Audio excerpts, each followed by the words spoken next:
Hola a todos y bienvenidos al primer episodio de Encuentros para Conectar. Un espacio donde exploramos las experiencias humanas que nos acercan, los desafíos que nos transforman. Somos Vicky y Pao, creadoras de este proyecto hermoso. Y hoy nos vamos a sumergir en historias, reflexiones y aprendizajes de lo que sucede cuando nos encontramos. En esos encuentros que pueden ser pequeños, grandes, breves, pero siempre nos transforman y siempre nos permiten ver algo más de nosotros mismos. Pau, bienvenida. Gracias, Vicky. Hola, yo soy Pau, soy psicóloga y con Vicky se nos ocurrió un poco esta idea de generar estos encuentros para conectar un poco por la experiencia nuestra, la nostalgia por las épocas en las que las personas se conocían en vivo y en directo, fuera de las apps. Y también un poco con la escucha de ya sea amigos, pacientes, conocidos, gente que vamos encontrando por ahí, que nos dice esto de no hay lugares donde conocer gente. Entonces un poco nos interesaba reflexionar sobre ese no lugar o sobre si la tecnología es un lugar en el que sí se puede encontrar o cuáles son las lógicas que estamos usando para conocernos, básicamente.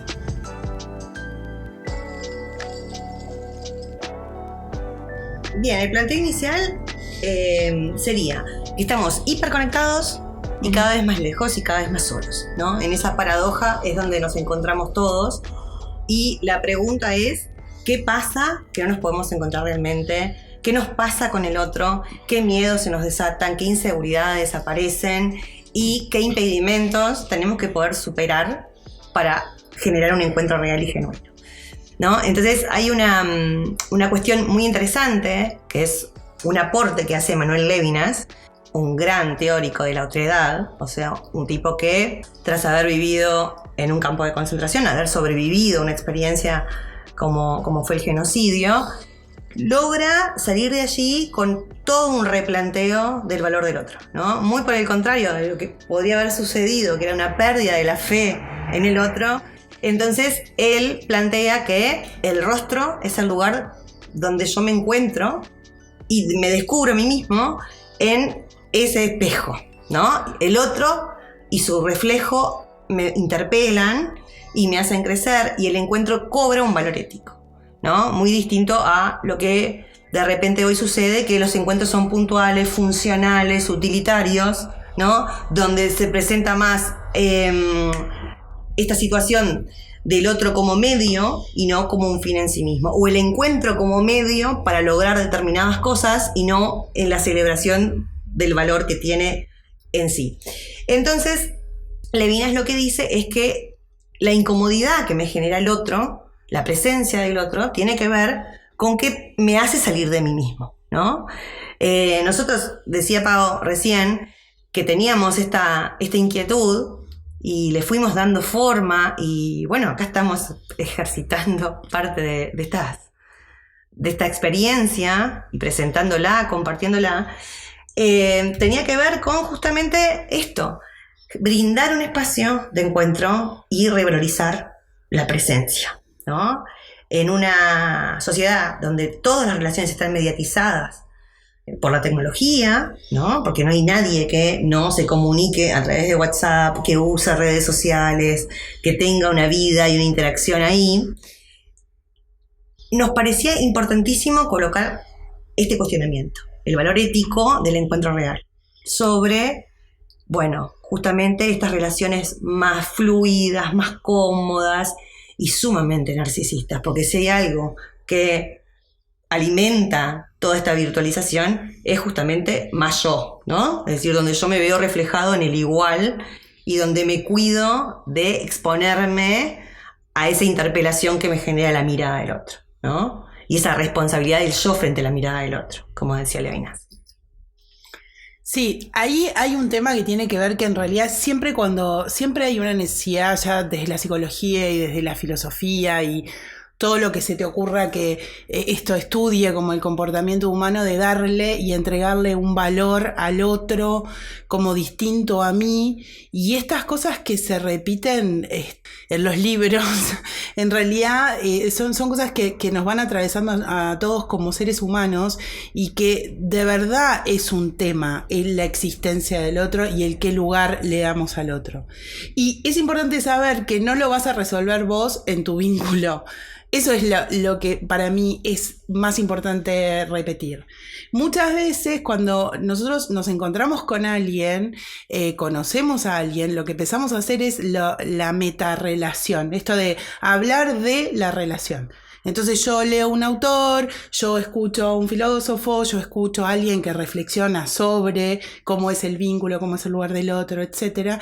Y lo que hago es tratar de resolver uno de los grandes enigmas de la humanidad en mi vínculo. Y ahí ahí es donde empiezo a desbordarme y justamente a perder el lugar que tiene ese otro. Que es alguien que no es analizable por mí, a priori, para empezar. Que sí es una dificultad, incluso en una relación psicólogo-paciente, tener darle el lugar al otro, que es algo que parece como súper obvio, porque si no hay un otro, entonces ese vínculo no tiene sentido. Sí es algo que realmente se pierde por las proyecciones que hacemos sobre lo que yo tengo como la idea de... Se pierde porque no me banco la incomodidad que me genera, no fluyo en esa incomodidad que me genera la otra persona. Y sobre todo no fluyo en la incomodidad que me genera el no saber lo que le pasa al otro. Que esa es una de las grandes cuestiones. Hay algo que tiene que ver con mi intimidad y la intimidad del otro que yo no puedo abarcar. Entonces, como en ese no abarcar lo que el otro está sintiendo, lo que el otro está pensando, me desespero y empiezo a analizar y sobreanalizo y pierdo quizá a lo más importante, que es lo que yo estoy sintiendo y qué es lo que yo estoy pensando. Entonces, la única forma de darle un lugar al otro, de entender al otro, de que existe como alguien separado de mí, pero que a su vez también forma parte de, ¿no? Porque en realidad soy también en función de las miradas de los demás, tiene que ver con, la única forma que tenemos es realmente pararnos desde nosotros mismos y mirar para adentro primero para después poder mirar afuera. Y esto para mí es una trampa también de los nuevos tiempos, esto de estar todo el tiempo en el sobreanálisis. Porque el sobreanálisis nos pierde, porque ni siquiera somos dueños de ser prejuiciosos o de poner sobre la mesa nuestros propios prejuicios por miedo a que nos caigan. Entonces, ya que no, una vez que yo no estoy pudiendo enunciar mis prejuicios o las ideas erróneas, malas, no sé, lo que sea, para que después con un otro yo pueda analizar eso y de ahí sacar otra cosa que sea un poco más limpia y que a mí me haga crecer y demás, no se puede ahora. Porque en esto de la hiperconexión lo que hay es hipercrítica, hiper hateo, hiper cancelación. O sea, no puedes opinar nada sin que el otro venga a decirte no, eso es erróneo, digamos.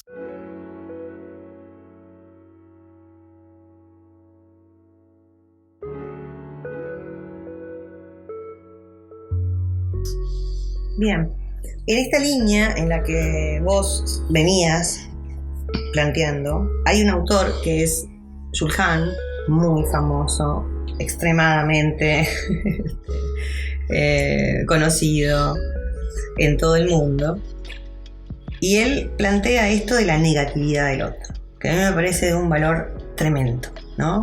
Esto que vos acabas de mencionar, lo inaprensible del otro, es lo que nos angustia, ¿no? No poder abarcarlo, no poder dominarlo, no poder seducirlo, no poder desentrañar su interior.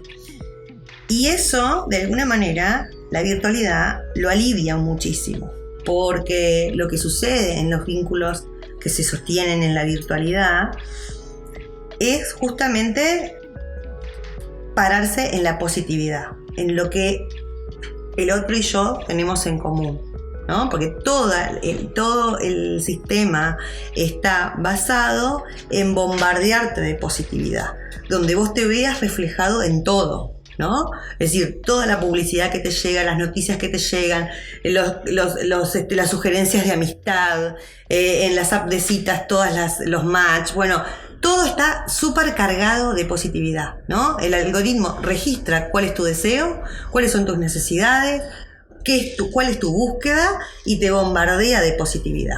Es decir, uno va perdiendo poco a poco las habilidades de poder transitar lo diferente, ¿no? Eso de lo que vos hablás, lo que yo no puedo tomar del otro, esa es su negatividad, eso es lo que lo hace él.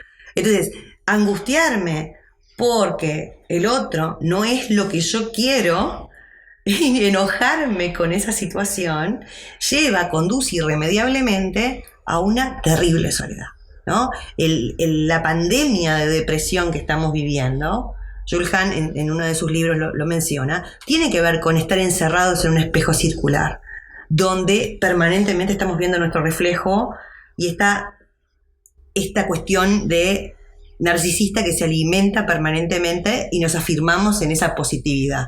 Cuando nos encontramos con el desafío de un otro cargado de negatividad, o sea, de lo que lo hace distinto y de lo que lo distancia de mí, ahí es donde aparece la angustia y ahí es donde yo no puedo, porque no tengo herramientas para gestionar eso, ¿no? Entonces hay una cuestión muy interesante que, repito, es el aporte de Jules Hahn, donde él apunta justamente a soportar ese misterio, que ha sido siempre el misterio del otro, ¿no? Porque también es el misterio de uno mismo, como dice Fromm.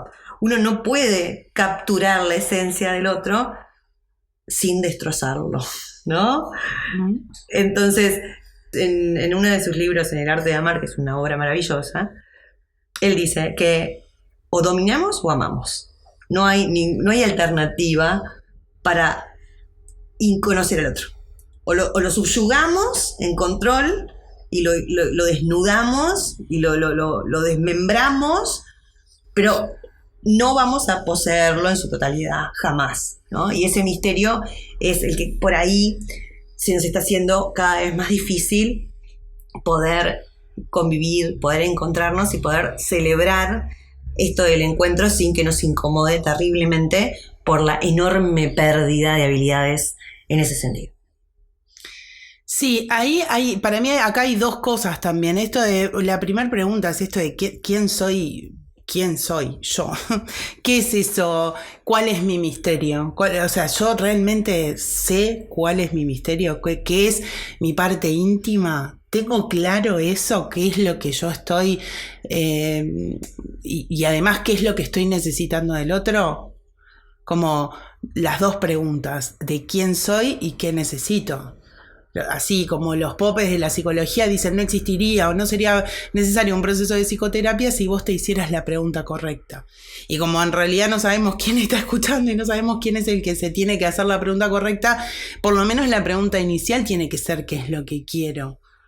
Y primero qué es lo que quiero y qué es lo que necesito, y bueno, si quién soy sería maravilloso, pero tampoco vamos a estar ahí como insistiendo en otras cosas. Pero ahí esto de fluir en la incomodidad, fluir en el otro, el tema es que yo creo que una vez que vos entras en la lógica de las apps de citas, todo va como alivianándose, es menos profundo. Cada encuentro es menos profundo. En cada encuentro vos contás menos. Entonces vos haces match, vas a una cita hoy, primera vez, y contás un montón de cosas, y una historia, y qué sé yo. Y después esto no funciona, no sabemos por qué, y entonces volvés el sábado siguiente a tener una cita. Y ahí vas a ir como retrayéndote. Y vas a ir como contando un poquito menos. Y ahí lo que después la gente empieza a aplicar son estrategias de conquista en las que si hago A, entonces sucederá B, y se transforma esto del amor en una guerra, digamos, donde hay tácticas y estrategias, pero que no sabemos hacia dónde nos llevan. Porque yo entiendo que vos podés aplicar estrategias para obtener un resultado, si conociste a alguien, no sé. Pero si vos no sabés, esas estrategias también van para un lado y para el otro. Y en eso te confundís y te perdés y no sabés tampoco para dónde agarrar.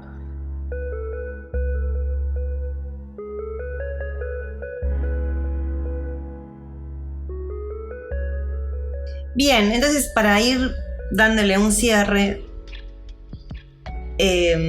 a nosotros nos gustaría contar que este proyecto que tenemos, que queremos dar a conocer a través de este podcast, apunta básicamente a recuperar el valor presencial del encuentro y a poder revalorizar la presencia y la incomodidad de esa presencia del otro. Es decir, reconciliarnos finalmente con la incomodidad de la presencia del otro y celebrar esto como una instancia de encuentro verdadero. Porque todas estas recetas de amor sin espinas que circulan permanentemente,